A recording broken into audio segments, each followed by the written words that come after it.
이번 스토리는 더 스페셜 원 주제 무리뉴 감독의 프레임 스토리 제9부 사퇴를 결심한 무리뉴 그리고 또 한 번 과오를 범한 벤피카입니다. 새로운 회장이 선출된 후 무리뉴는 윗선으로부터 일종의 농락을 당하고 있다는 느낌마저 들었다. 호텔이 예정에도 없이 변경된다거나 자신이 계획한 세부 사항이 바뀌는 등의 문제가 발생했던 것이다. 그의 주위에서 일어나는 이러한 이상한 일들과는 별개로 무리뉴와 함께하는 벤피카 선수단의 사기는 점차 높아졌다. 리그와 컵 대회를 포함해 4연승을 달렸고 특히 지역 최대 라이벌인 스포르팅 CB를 홈에서 3대0으로 대파하며 절정을 향했다. 직전까지 자신의 거취 문제로 인해 신경이 쓰였던 무리뉴는 이번 승리를 발판 삼아 이를 매듭짓기로 한다.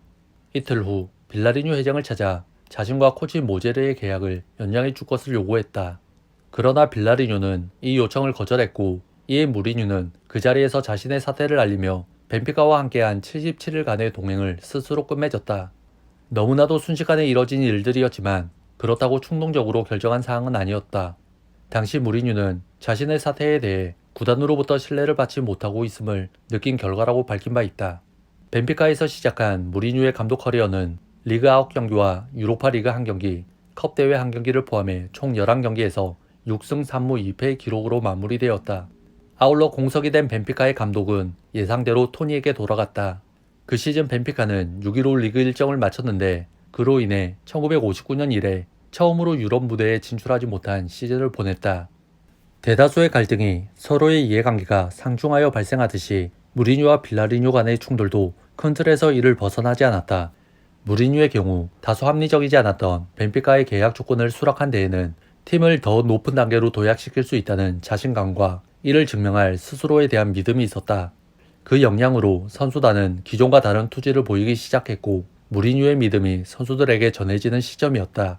그러나 무리뉴는 빌라리뉴가 회장으로 선출됨에 따라 그의 발언들로 인해 선수단이 동요하고 있음을 직감했고 팀의 안정뿐만 아니라 자신의 능력을 펼칠 수 있는 적절한 시간을 보상받기 위해 연장된 계약이 필요했다. 그러나 회장이 이 요청을 거부하자 자신의 계획과 지도력을 믿지 않는다고 판단, 즉 자신에 대한 신뢰가 부족한 것으로 받아들였다. 그 결과 사퇴라는 극단적인 결말로 이어진 것이다. 이에 반해 빌라리뉴는 자신의 입지를 다지기 위해 팀 성적을 중요시했고 그에 따라 벤피카 선수 출신이자 이미 팀을 정상에 올려놓은 바 있는 토니를 적합한 감독 후보라고 여겼다.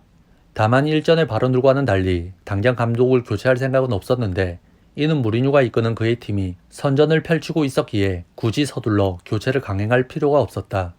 그러나 일말의 재고도 없이 그 자리에서 연장 불가를 표명한 것은 무리뉴가 불현듯 자신을 찾아와 계약 연장을 요구한 것에 대하여 일종의 건의에 대한 도전으로 받아들인 듯하다. 이는 훗날 그의 인터뷰를 통해서 짐작할 수 있다. 롭슨과 파날은 무리뉴의 이러한 성향을 크게 문제 삼지 않는 보스들이었다. 그러나 빌라리뉴와 무리뉴의 관계는 그들과는 사뭇 달랐고 상호 간의 위치 또한 확연히 달랐다. 그렇게 빌라리뉴는 무리뉴의 연장 요청을 거부하고 사퇴하는 그를 붙잡지도 않았다. 각자의 위치에서 자신의 결정을 내린 무리뉴와 빌라리뉴였지만 몇 년의 시간이 흐른 후 그 둘 모두는 당시에 대해 후회하고 있음을 내비쳤다. 무리뉴는 자신의 지인에게 그 시기 빌라리뉴에게 조금 더 정중했었어야 했다고 털어놓았다.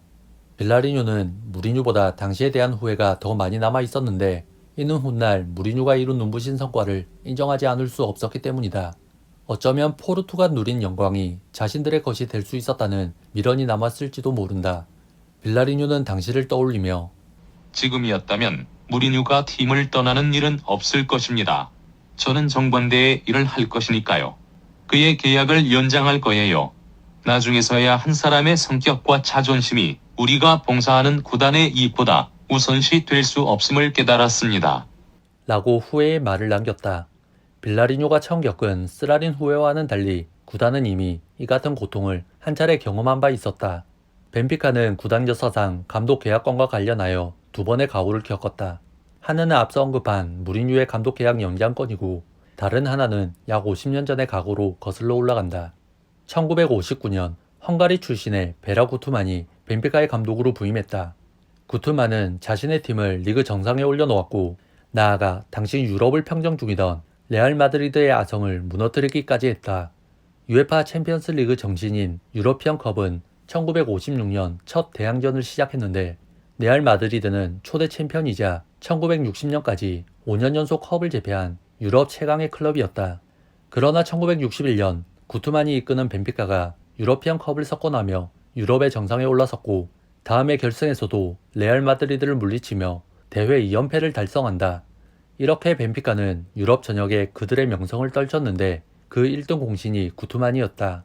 두 번째 유러피언 컵을 손에 넣은 구투만은 이에 대한 보상으로 구단의 보너스와 같은 임금 협상을 요구한다. 그러나 구단 측은 서로의 합의에 따라 성사된 기존 계약권을 거론하며 단호히 이 요청을 거부했다. 이에 붕괴한 구투만은 감독직을 내려놓았고 떠나기 직전 앞으로 100년 내에 벤피카가 유럽의 정상에 오르는 일은 없을 것이라는 악담을 남겼다.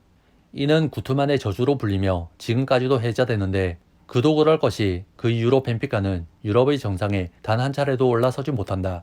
심지어 챔피언스 리그와 유로파 리그를 포함해 8번이나 결승에 진출해 도전을 이어왔지만 결과는 모두 준우승이었다.